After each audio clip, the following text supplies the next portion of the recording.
러시아가 지난밤에도 키이우와 체르카시 등 우크라이나 전역에 대한 미사일 공격을 계속했습니다. 특히 철도 시설을 주요 목표로 삼으면서 서방이 우크라이나에 제공한 무기의 원활한 수송을 막으려는 것으로 보입니다. 국제부 연결해서 알아보겠습니다. 이동원 기자. 네, 국제부입니다. 네. 우크라이나 현지 시각으로 수요일 밤에도 러시아의 미사일 공격이 계속됐다고요? 네, 러시아군은 전날 우크라이나 서부 루비우 지역의 발전 시설에 미사일 공격을 한 데 이어 우크라이나 전역에 대한 미사일 공격을 계속했습니다.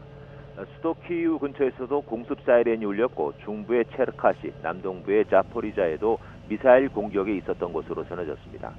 아직 정확한 피해 규모는 알려지지 않은 가운데 우크라이나 중부 드니프로시 당국은 러시아의 미사일이 철도 시설에 떨어졌다고 밝혔습니다. 러시아의 미사일 공격이 주로 철도 시설을 겨냥한 것은 서방 측이 제공한 각종 무기가 동부 지역에서 러시아군과 맞서고 있는 우크라이나 군에 원활하게 보급되는 것을 막으려는 것으로 보입니다. 이와 관련해 미 국방부는 러시아의 방해에도 불구하고 서방 측이 우크라이나에 제공한 무기는 안전하게 우크라이나 군의 손에 넘어가고 있다고 밝혔습니다. 네, 최근에 러시아의 미사일 공세가 강해지고 있는데 이와 관련해서요. 오는 9일로 예정된 러시아의 전승기념일이 주목을 받고 있죠. 네, 그렇습니다. 오는 9일은 러시아가 2차 세계대전에서 나치 독일에게 승리한 것을 기념하는 전승기념일입니다. 러시아는 매년 전승기념일을 의미 있게 치렀는데 이번에도 9일을 기점으로 우크라이나 전쟁의 성격이 바뀔 가능성이 있어 전 세계가 주목하고 있습니다.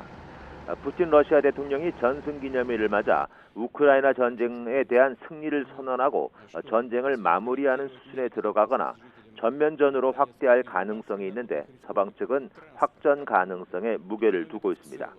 러시아는 지금까지 우크라이나 침공을 특별 군사 작전으로 불러왔지만 전면전을 선포함으로써 계엄령이 가능하고 징집과 국유화를 통해 그동안의 병력 손실 등을 보충하려 할 것이란 관측이 나옵니다. 그러나 크렘린 측은 이런 전망을 부인하고 있습니다.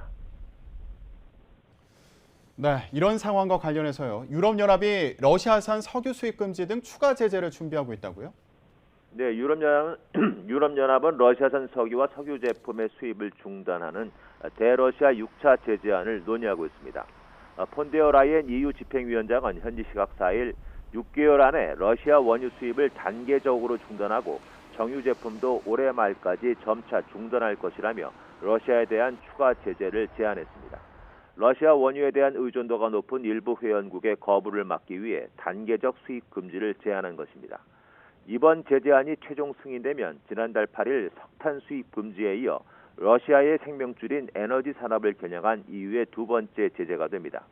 EU는 또 러시아 천연가스의 수입도 금지하는 방안을 논의하기 시작했지만 전력 생산과 가정 난방에 필수적이어서 러시아산 가스에 대한 제재는 합의를 이루기 쉽지 않을 전망입니다. 지금까지 국제부였습니다.